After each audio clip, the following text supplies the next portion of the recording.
Well, we've got this all unchained. Nate's gonna swing around the front end here and get hooked onto it and get it pulled off this gentleman's trailer. And then we're gonna get it put inside and run around it with a grease gun. We'll check the wheel torque, air pressures, oil in the planetaries, and maybe get the salt washed off the front of it. So, yeah.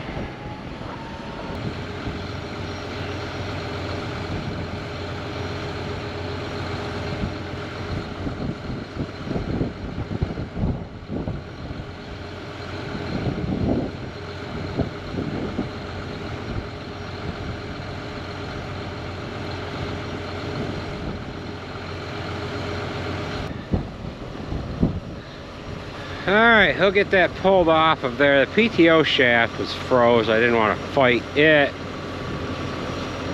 Trying to pull it apart. Oh, hitch is dragging, but it made it.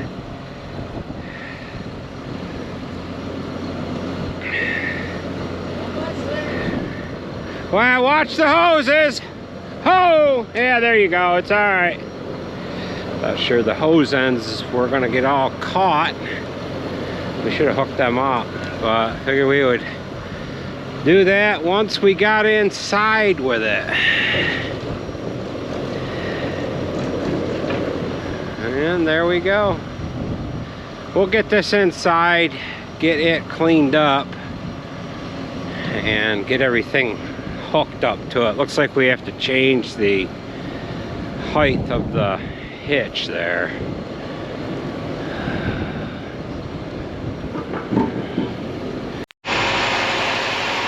Alright, we've got this mixer wagon inside. Nate is running around and checking the air pressure and the tires.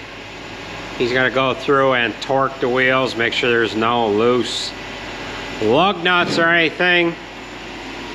He run around it with a grease gun already. And he has to set the drawbar height. It's coming downhill a little bit on the front end. We have regular clevis style hitches on the other mixers. This one has a pintle hook, so that's a plus there. And it has different screws in it as well. It has the feedlot screws in it. They talked me into getting them. They said once you go broke dairy farming, you can go into raising beef cattle. And when you do that, you'll have this mixer wagon to feed your beef cattle. So we're getting set up for the future here, right, Nathan? This here has a nice tire on it. We had these tires on this tread design on the Moss trailer. And I seen somebody advertising them or something on Facebook, and they were, everybody was all concerned about them being an actual truck tire or something, but they're nice for a trailer. The brand name is Sailun, S-A-I-L-U-N, S-A-I-L-U-N, Sailun. I don't know, they're probably made in Iraq or something, I don't know. But the taillight configuration's a little different than the other mixer wagons. The other mixer wagon, they have a taillight bracket right on the actual mixer itself. These are down here on the frame. Other than that, there isn't much difference with this compared to the 1200s as far as the conveyor and whatever else like that. Now you might be asking, why do you keep buying Supreme mixer wagons? Well, they give us no trouble and they do a good job for us. I chose not to get the commodity door on the back end.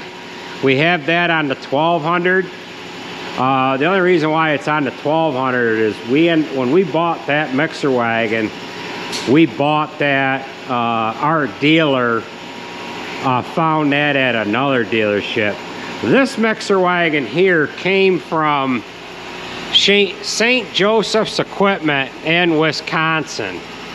Our local dealer, if we had ordered this, we ordered this like back in, I don't know, it was July or August. It was supposed to be here in the middle of October. Then it got pushed back to sometime in November.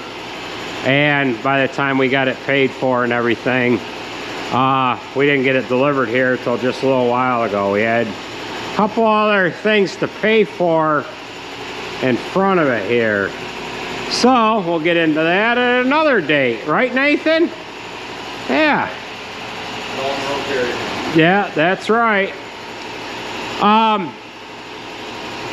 This mixer wagon, you'll notice it has a conveyor up front, and I had mentioned in one of my other feeding videos, we feel that the conveyor unloads faster. Now, I had somebody tell me that they've got both mixer wagons, one with one on there and one without, and their mixer wagon that unloads out of both sides unloads faster than the conveyor machine. Well, we didn't see that, and the reason why we think the conveyor unloads faster is because you're pulling the feed away from that opening. It has to more or less fall out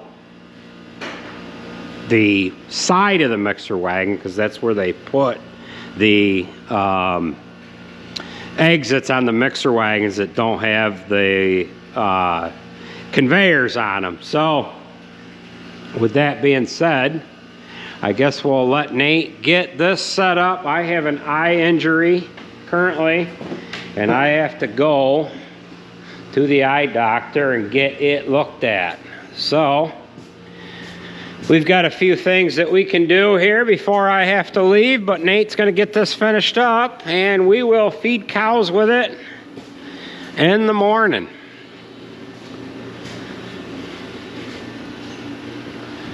We might as well jump inside and we'll show you what these screws look like.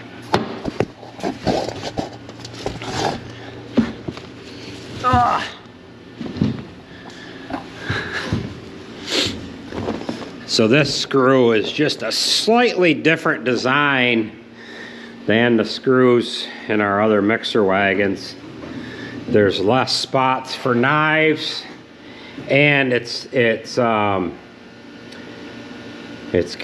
stretched out a little bit more than our other screws.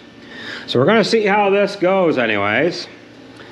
There's less spots for knives as well. This has a spot for 7 knives, and our other screws have a spot for 10. We run 5 knives on each screw in our other mixer wagons, and I think they're telling me on this one I only need 1 knife per screw. We got this mixer wagon with the stainless liner. It is painted, but this is stainless. See, I've got the flashlight will stick to the upper part. However, it doesn't, it's only got a little bit. It'll fall right off of the rest of it here. So this should last quite a long time, and we will join up with you once I get back from the eye doctor, and we'll see how Nate made out with getting this set up.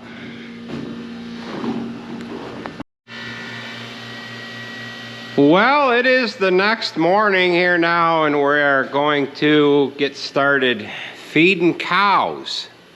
Now, yesterday I had to go to the eye doctor and get a piece of metal taken out of my eye, so I ended up leaving here about 2 o'clock yesterday afternoon, and the boys did the final preparation work on this mixer wagon here, and it is ready to go.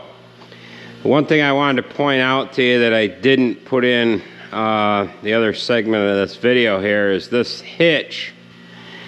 It's a hammer strap style hitch, but they've got this in here that, well, there's a piece of rubber in behind this here, and it's supposed to give this hitch a little cushion.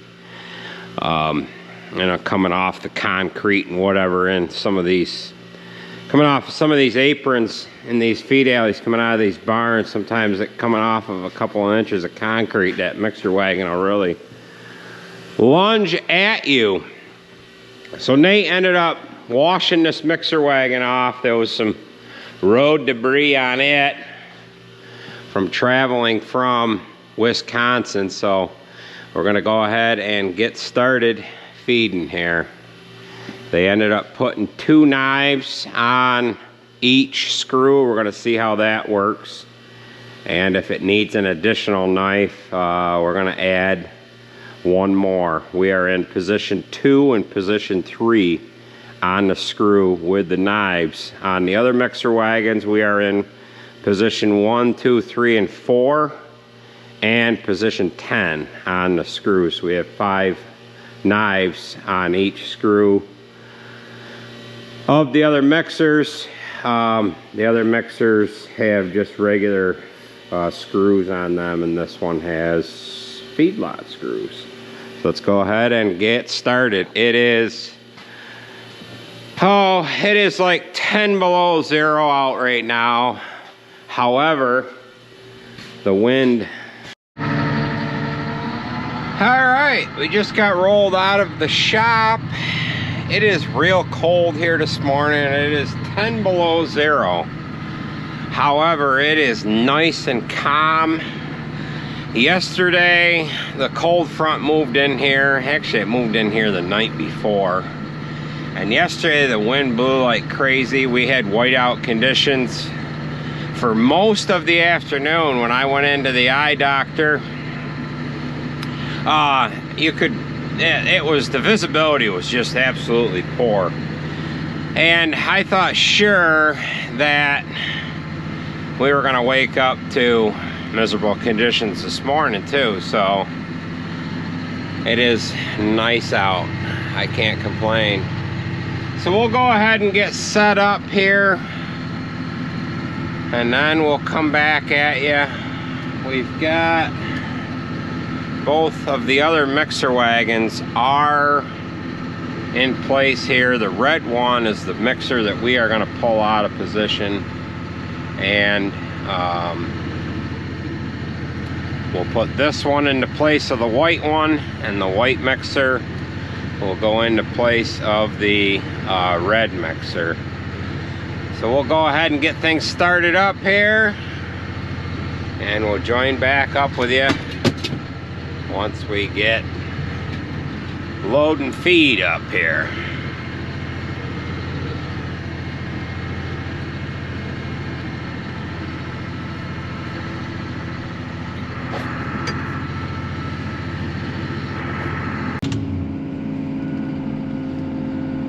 Well, we are up and rolling here now. 7200 didn't want to start. I had to get the battery charger out for it. That needs batteries, and this has got weak batteries on it too. So this here is going to be the first bucket load of feed going into the mixer wagon. This is first cut and haylage, and I only need like 2,000 pounds or something like that, if I can read the paper correctly. Yeah, just shy of 2,000 pounds, so I might have to go get a little bit more. I put the first part of the bucket load on the other mixer wagon, and sometimes we carry enough with us, sometimes we don't. So that was only about 1,000 pounds, so we'll go and grab another little bit more and get that first ingredient in there, and then once we get it up and loaded, we'll join back up with you, and then we will join up with you when we feed it off. So we pulled the red mixer out. We're gonna sell that one. We'll have to do a video on it at some point in time, and later on in the video here we'll talk about how old the other one is and some more particulars, possibly. Depends on what I remember to talk about here and what I already did talk about, so I might repeat a few things here. Hydraulics are a little cold, so the response time is delayed. So we got to be careful we get the right amount on there. This has got a slightly different scale head on it, but it is nice and readable. So between the 3 mixer wagons that are currently here on the farm, all 3 of them have a different scale head. I need about 60 more pounds, and there we go. So we have the first ingredient loaded into the mixer wagon, which that's first cut and haylage. Then we'll go grab some 4th cut and haylage. Then we'll go down through the commodity shed. We'll get the mixer wagon started mixing. And then we will load the last 2 ingredients on, which is BMR silage and conventional corn silage. It's only a couple bucket loads on each mixer. That's why we don't start up till last thing. It gives the mixers a little time to mix, and they don't start so hard if they're not starting from being, you know, fully full and then going into mixing. So they do a pretty good job. They only take a few minutes to mix up a complete ration. I know some guys leave their mixer wagons running the whole time while they're loading. I don't think that's necessary. I think you're just over mixing the feed, and you can actually tear the feed up too. So the cut length of the feed is somewhat important for the rumen in the cow's stomach to work on digesting properly. And there have been studies out there that suggest that longer feed length is better for that. However, longer feed length or cut length is harder to store in a bunk because it's harder to pack. So on the chopper we have length of cut, and we can adjust that length of cut based upon moisture of the feed or just general cut practices, if you will. If you're used to cutting at a certain length, you can set your cutter head to cut just at one particular length, or you can have it adjust according to how wet or how dry it is. If it's real dry, you cut it shorter, and if it's wet, you can get away with cutting it longer. For corn silage, for example, you can blow up a kernel processor. In other words, you can take the bearings out of it, not necessarily blow it up, but you can take the bearings out of a kernel processor if your cut length is too long. You're making the kernel processor do too much, and it is important there to be able to get that cut length right where you want it, and then not be abusing the machine as well. So I need to be up to 4,800.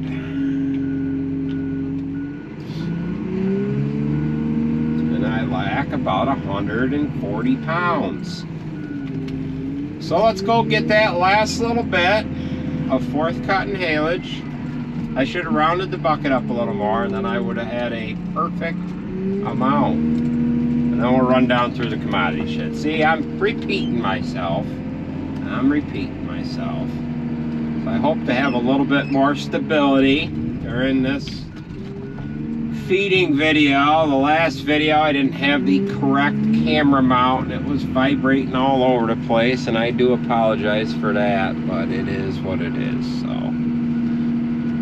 We'll join back up to you in a while. Well, we're loading up the last of the ingredients here. I've got just a couple more bucket loads to fetch and get distributed. I've got the white mixer wagon loaded, and we've got just a little bit more to put on this red mixer wagon. Now this load size is the same size load that I would have put on the 1200 mixer. We won't adjust our rations only a little bit, being that this mixer will hold more. We basically bought the bigger mixer so that we weren't overflowing it. Now, some might say, why don't you get a big mixer wagon big enough to, you know, feed all your cows? Well, it's not really possible. Being that we're feeding the amount of cows we're feeding, it doesn't really matter what size mixer wagon you use. The math just doesn't ever work out to be able to, you know, save on loads of feed.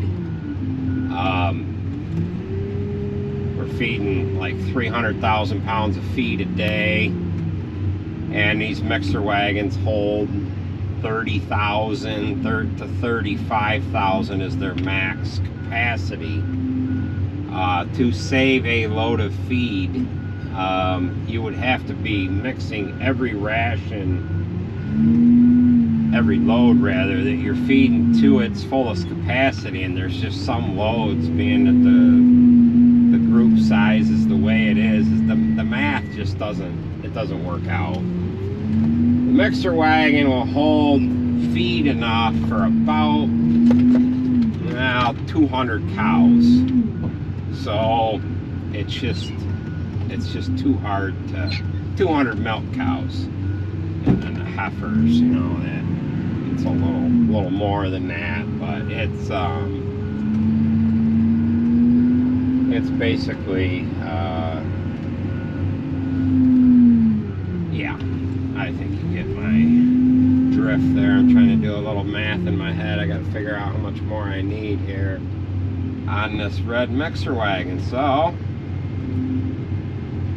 I've got just a little bit of BMR to put on, and then we will dump our conventional silage on. I've got a little bit left in the bucket. I need 5,200 pounds of conventional silage.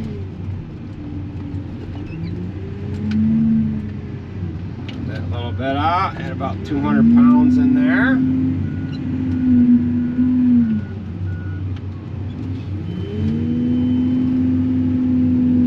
We're going to feed the white mixer wagon off first, and then we'll come back, we'll grab you guys, and we'll feed off the red mixer wagon, the new one.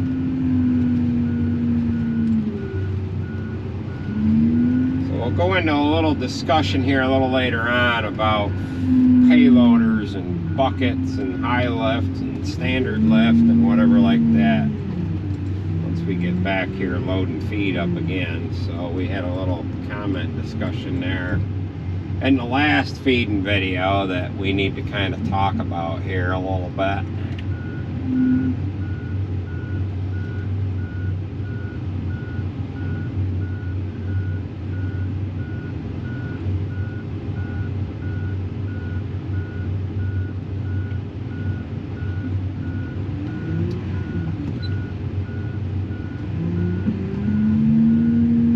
Okay, let's go feed these off. I'll join up with you guys when I feed off the red mixer wagon, but we are full. And that load, usually I could see it up above the side of the rubber, and now I could just barely see it. So the capacity that we gained is just enough to keep it from spilling over.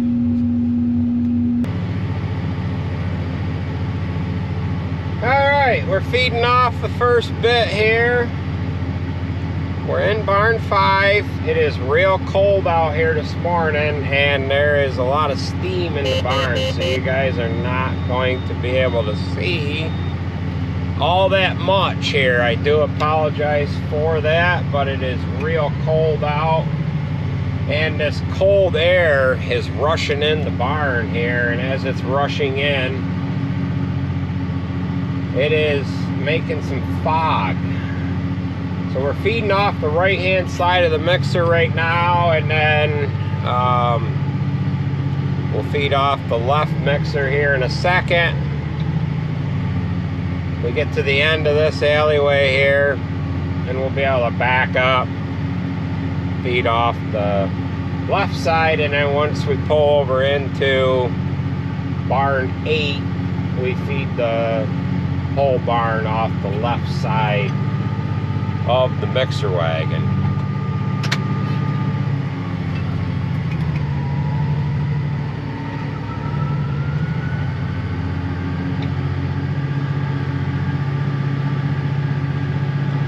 A little different looking back at this mixer wagon. It's a little taller, and it seems like it's a little narrower, but it's looking that way because of the height of it. It is apparently 10 inches taller than the 1200s.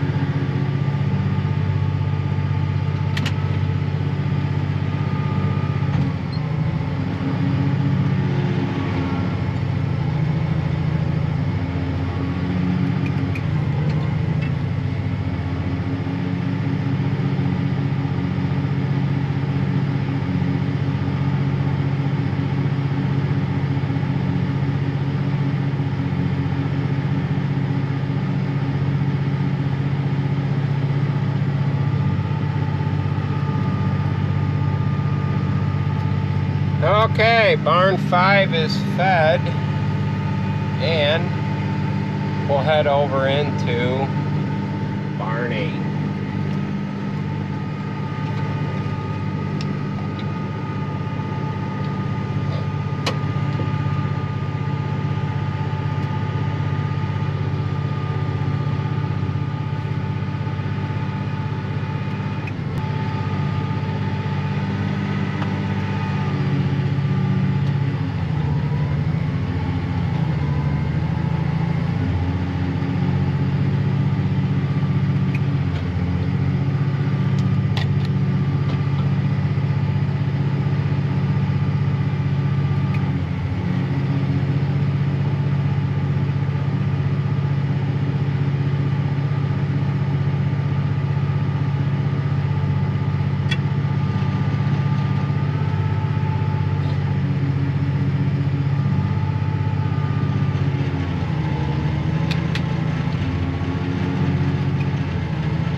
Alright, we are over into barn 8, and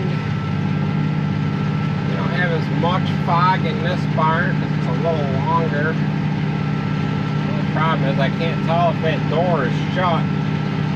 In behind me here, the mirrors are froze. Should I have mirror heat on this one? Maybe we'll turn that on. The mirrors to thaw out. Maybe we can see a little better here.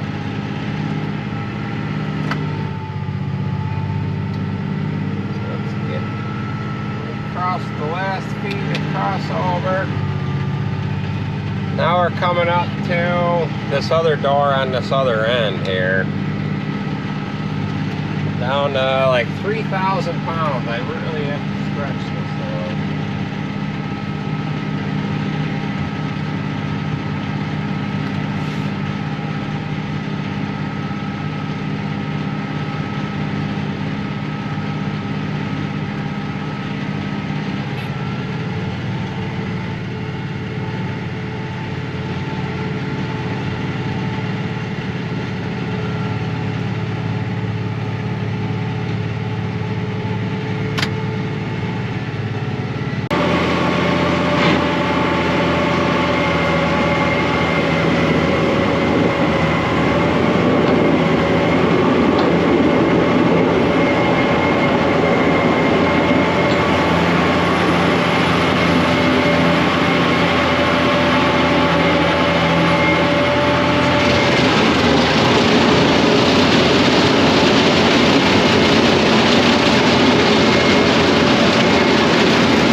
So we are just about done feeding. Jared came in to give me a hand, and we are just about done. Everything has been working perfectly on the mixer.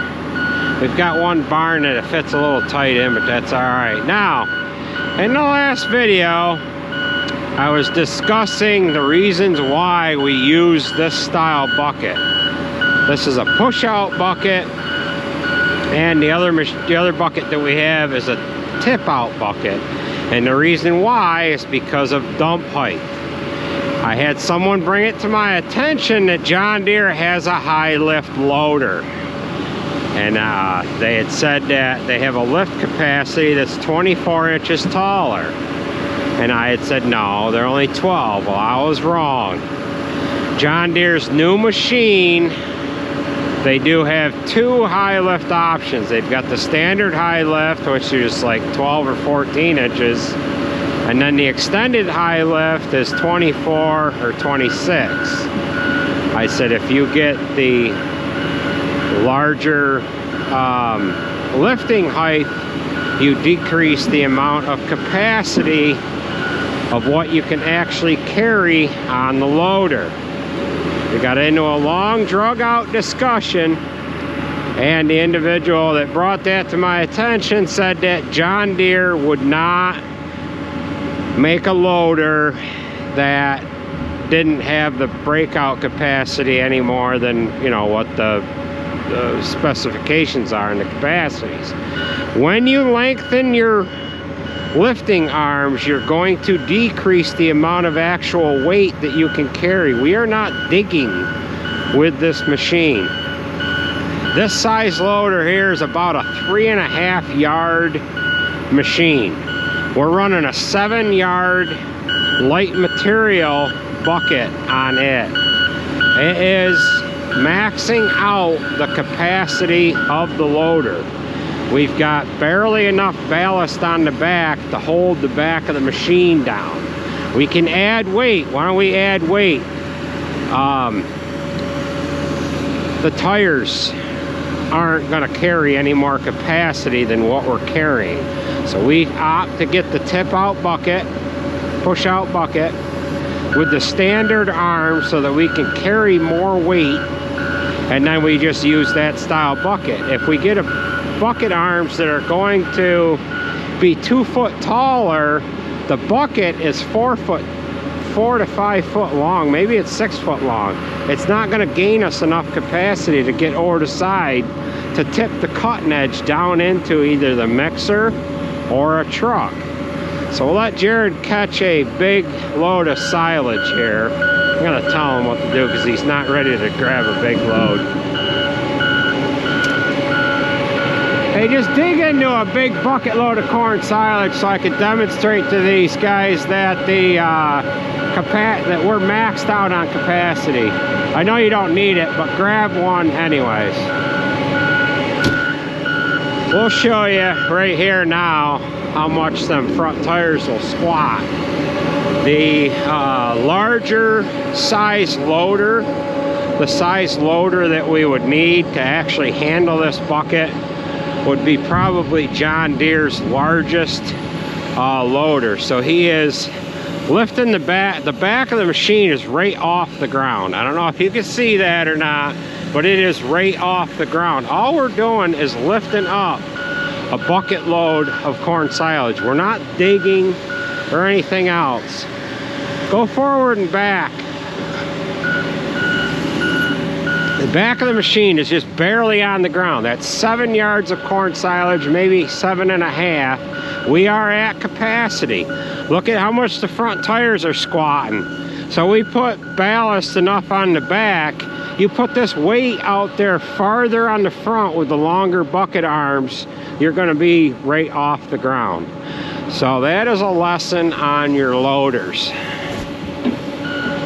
And yes, the larger machine, we could go and get a larger machine, but then our concrete floors aren't thick enough to handle the weight per square inch that the larger machine is going to have on the tires on it. So we are just about done. We'll join up with you in a little while here once we feed off this load here.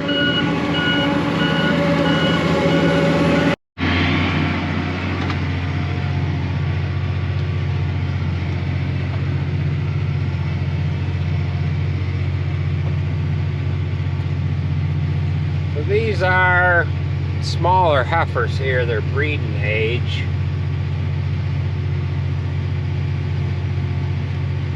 That's what we have in the middle of this barn.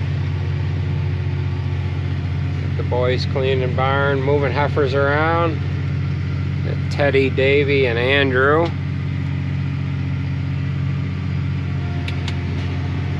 It is cold. It's hard to see in this barn because of the fog. But we've got bred heifers on the end and bred heifers in a group in behind us that we come in here with a different load.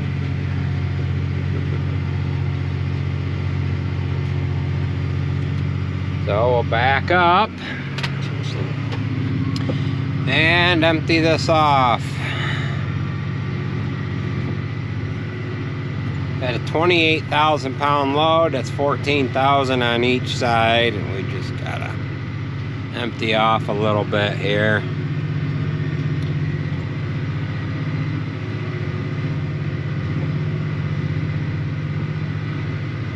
The vac truck is over on our right hand side.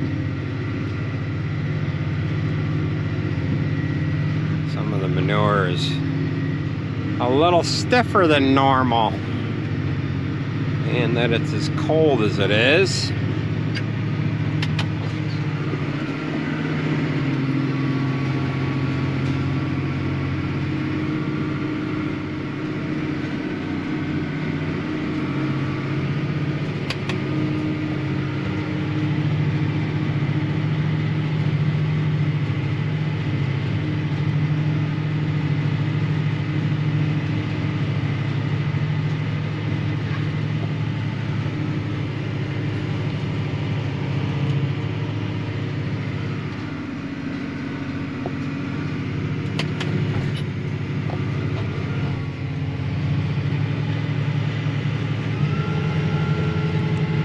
Well, we'll get the last little bit emptied out and we'll go get another load.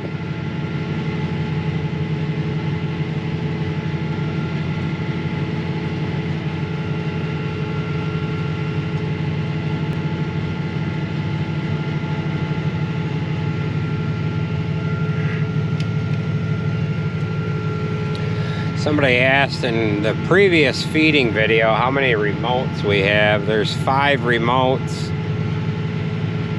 to go into the different barns that we have. A couple of the remotes do 2 barns. For example, we have one remote that does barn 5 and barn 8. But Teddy, Andrew, and Davy. So we were able to double those up, but we couldn't double up any of the other ones. So I'll make sure this door goes down.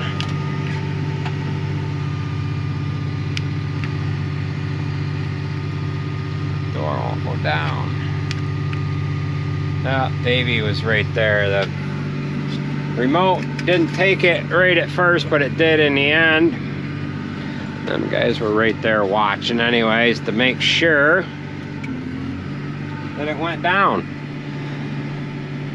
So we've got to travel over to the bunk here, and Jared's loading that other mixer. He probably has that one loaded by now. If he hasn't left with it, we'll grab that and let him load up this one.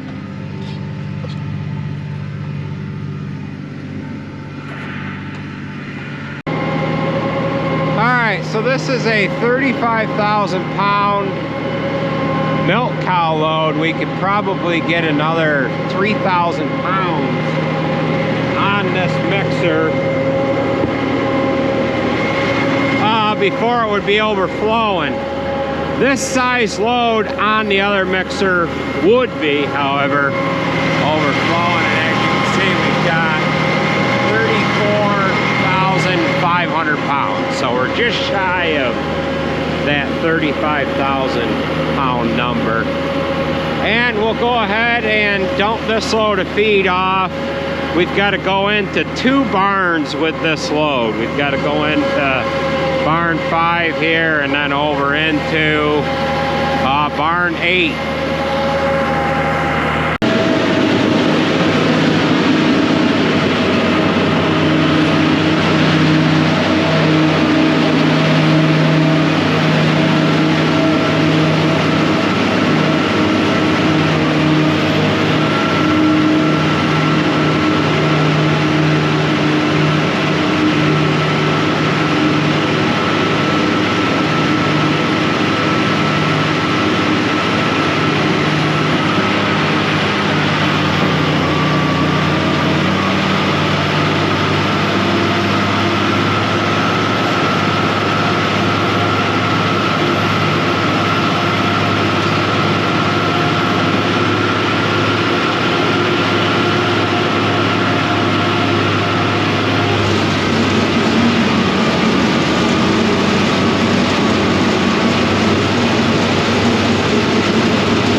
Well, we got that load of feed dumped off. We'll go ahead and jump in both of these mixer wagons. We got to hurry up and get in there. Jared wants to load these. We've got 2 loads left to do, and we'll just kind of show you what these screws look like in this mixer wagon. Then we'll compare.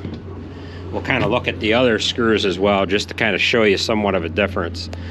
All you'll basically see is this tail here is a little different up on the top. Then of course there's more room in between the screws.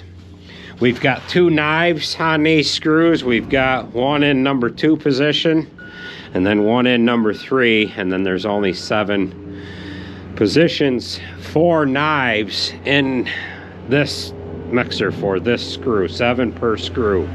This is the kicker plate here. We'll show you what style kicker plate we're currently using on our other mixers. You need this kicker plate to be able to lift the grain up into the mix.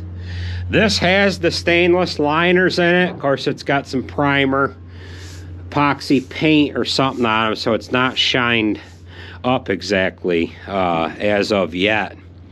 So far so good as far as the mix quality with this style screw. Again, this is a feed lot screw, and the difference is it's more of a coarse thread.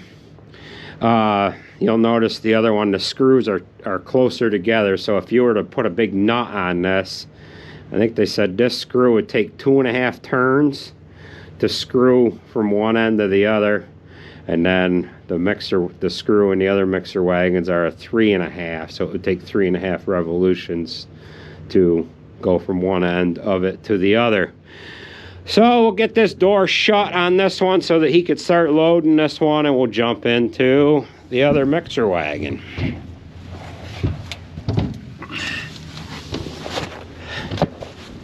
So we'll jump into this mixer and we'll show you what these screws look like. If I can get climbed up here. So you'll notice, for one, that these screws are a little thinner because they're worn. There's a little, the flighting is closer together here, and we are running 5 knives per screw. So we got position 1, 2, 3, 4, and then we are up on the top of the screw. This kicker plate in this mixer wagon, we've got kind of a beaver tail like looking thing on there, and it is a taller plate.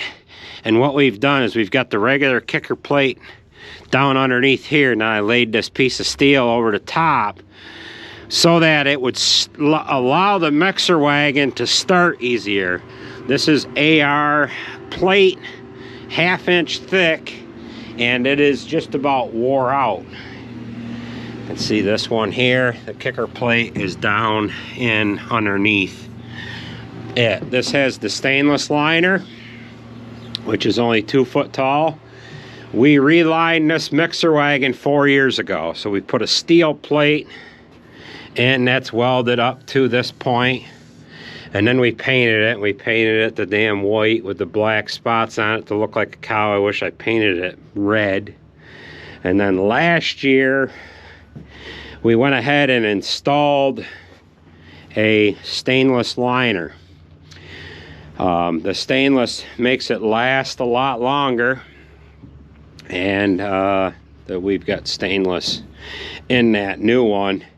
And I'm thinking, as I looked at it, that if we put a stainless liner on top of what's there later on, I don't think it'll burn the paint off.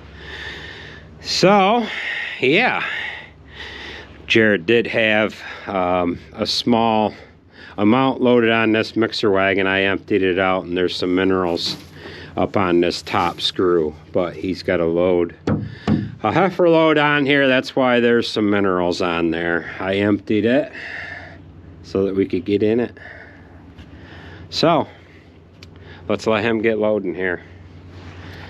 So he's gonna load up the last couple loads. He went down to help the other guy get the other payloader locks freed up. They were froze, so while I was waiting for him to get back up here, I decided to empty both mixer wagons out, or empty that white one out. He had like 3,000 pounds on it, and I dumped it right there. So he'll reload that, and then we'll get these loads dumped off.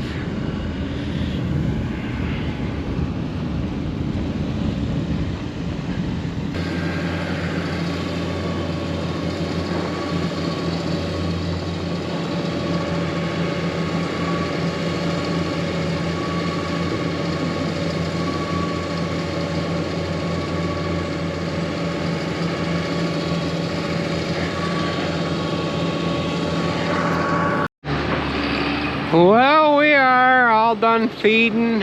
We're gonna put a set of batteries in that 7720, and that is gonna do it for this video. I want to thank you for watching, and we will catch you at the next one.